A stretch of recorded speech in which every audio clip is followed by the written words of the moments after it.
एक बड़े से जंगल में लीजा नाम की लड़की जॉगिंग कर रही थी। वो पास के ही कस्बे में रहती थी। अब उसका दोस्त लैम उसके साथ मजाक करता है जो उसके साथ जॉगिंग करने आया था। दोनों रोज जंगल में साथ जॉगिंग करने आते थे। अब लैम आगे आगे था और लीजा पीछे पीछे। अचानक लीजा कुछ सुनकर रुक जाती है। लैम एक बार फिर से उसके साथ मजाक करना चाहता था। वो छुपकर उसे फिर से डराना चाहता था, लेकिन इस बार एक टाइगर उस पर हमला कर देता है। लीजा बार बार लैम को पुकार रही थी, मगर लैम कोई जवाब नहीं देता। इसी जंगल के एक हिस्से में नीना कहती है, चलो उठो रॉय, आज हमें कई काम करने हैं। रॉय अपनी माँ नीना के साथ इसी जंगल में रहता था। नीना के पास इतने पैसे नहीं थे कि वो पास के ही कस्बे में घर खरीद सके। वो कस्बे के एक छोटे से स्टोर में काम कर मुश्किल से गुजारा करती थी। दूसरी तरफ लीजा पुलिस स्टेशन में आकर कहती है, मेरा निम्बा जंगल में खो गया है। लीजा की बात सुनकर पुलिस वाले लैम को ढूंढने जंगल में आते हैं। ऑफिसर गैरी मैरी से कहता है, मैं निम्बा निम्बी के किस्सों से तंग आ चुका हूँ। ये साले दूध पीकर सोते हैं और बातें रंग जमाने की करते हैं।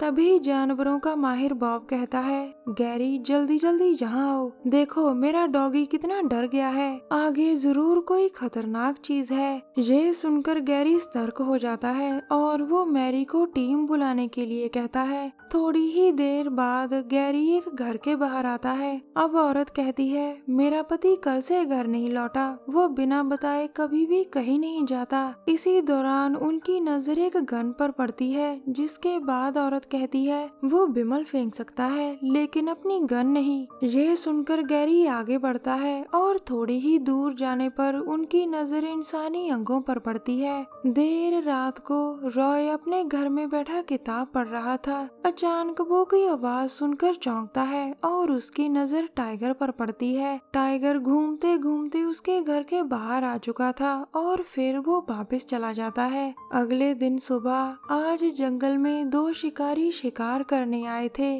काफी इंतजार करने के बाद जॉनी कहता है, मैं तो घर चला पेट, मैं और इंतजार नहीं कर सकता। इतना कहकर वो घर जाने लगता है। रास्ते में वो गलती से अपना बैग नीचे फेंक देता है। वो अब अपना सामान समेट ही रहा था कि तभी उसे टाइगर की दहाड़ सुनाई देती है। टाइगर की दहाड़ सुनकर वो परेशान हो गया था। वो ये बात पेट को बताना चाहता था और इसीलिए वो वापस उसके पास आता है, लेकिन इस बार आदमखोर टाइगर पेट को खा गया था। शिकारी खुद ही शिकार बन गया था। थोड़ी ही देर बाद गैरी और मैरी भी जंगल में थे। पुलिस जल्द ही पेट की आधी लाश को ढूंढ लेती है। अब पैरों के निशान देखकर गैरी कहता है, बॉब को बुलाकर उसे ये निशान दिखाओ। थोड़ी ही देर बाद जानवरों का माहिर बॉब कहता है, गैरी वो निशान टाइगर के हैं। मेरे हिसाब से वो बंगाल का टाइगर होगा, क्योंकि हमारे यहाँ तो टाइगर पाए नहीं जाते। वो जरूर किसी सर्कस से भागा होगा जो कहीं आसपास ही चल रही होगी। तभी गैरी का फोन बजता है, जिसके दूसरी तरफ मैरी थी।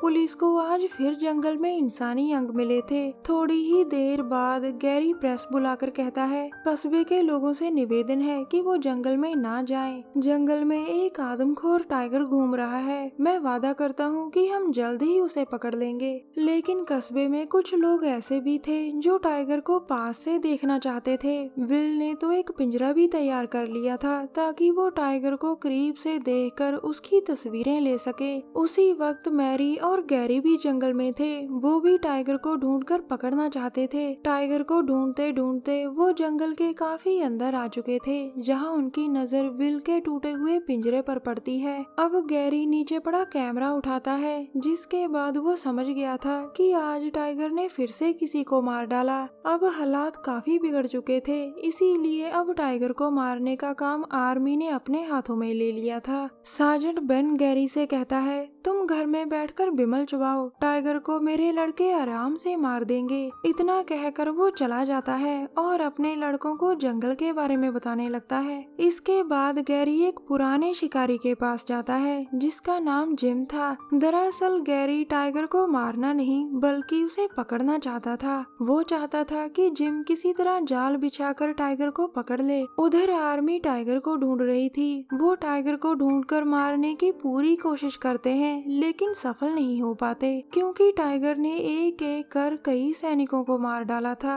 कईयों को तो वो जिंदा ही खा गया था। इसी बीच जिम गैरी को बताता है कि टाइगर बहुत खतरनाक है, वो जितना तेज है उतना ही वो शातिर भी है। अगले दिन एक रिपोर्टर गैरी से पूछती है, हमने सुना है कि टाइगर को जब भूख लगती है तो वो किसी को भी मार कर खा जाता है, ऐसे में हम सुरक्षित कैसे हैं? ये सुनकर गैरी गुस्से में कहता है, कसम है बिमल की, मैं तब तक बिमल नहीं खाऊंगा जब तक उसे पकड़ ना लूं। अब रिपोर्टर कहती है, कहीं आप रजनीगंधा तो नहीं खाने लगे?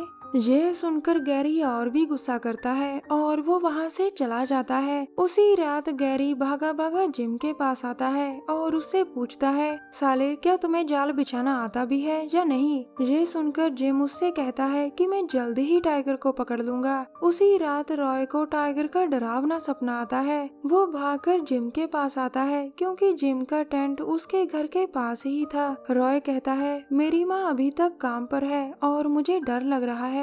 अब जिम कहता है, चलो मैं तुम्हें तुम्हारी माँ के पास छोड़ कर आता हूँ। दूसरी तरफ नीना अपना काम खत्म कर स्टोर से बाहर आती है, तभी उसे पीछे से जिम रोकता है। रॉय को यहाँ देखकर वो हैरान थी और उसी पल रॉय चिल्लाता है, माँ तुम्हारे पीछे टाइगर है। लेकिन टाइगर आकर नीना को दबोच लेता है। नीना का हाल देखकर जिम रॉय को लेकर भागता है। इधर टाइगर ने नीना को मार डाला था और उधर जिम रॉय को लेकर स्टोर में आता है। अब जिम अंदर से देखता है कि टाइगर चला गया था और तभी वो रॉय को पुकारता है, लेकिन रॉय की तरफ से कोई जवाब नहीं आता। तभी जिम के सामने से टाइगर गुजरता है जिस पर वो गोली चलाता है। जिम भी अब टाइगर को मारना चाहता था क्योंकि रॉय की जान खतरे में थी। वैसे जान तो जिम की भी खतरे में थी। अब गोलियों की आवाज सुनकर गैरी स्टोर के बाहर रुकता है जो जहाँ से गुजर रहा था। स्टोर के पास खून देखकर वो समझ गया था कि टाइगर आसपास ही कहीं है। तभी उसे टाइगर की दहाड़ सुनाई देती है और वो भागकर स्टोर में चला आता है। टाइगर से गैरी की जान बाल बाल बची थी।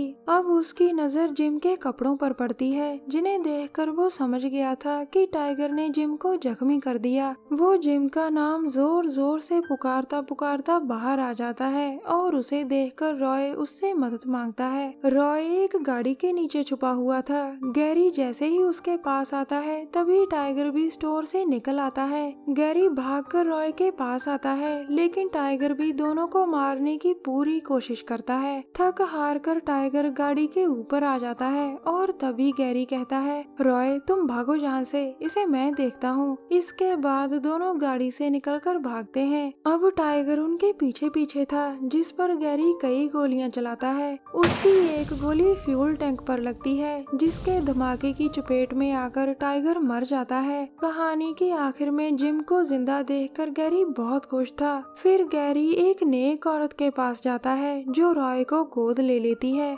हमारी वीडियो देखने के लिए धन्यवाद। प्लीज हमारे चैनल को जरूर सब्सक्राइब करें। मिलते हैं अगली वीडियो में, तब तक के लिए नमस्कार।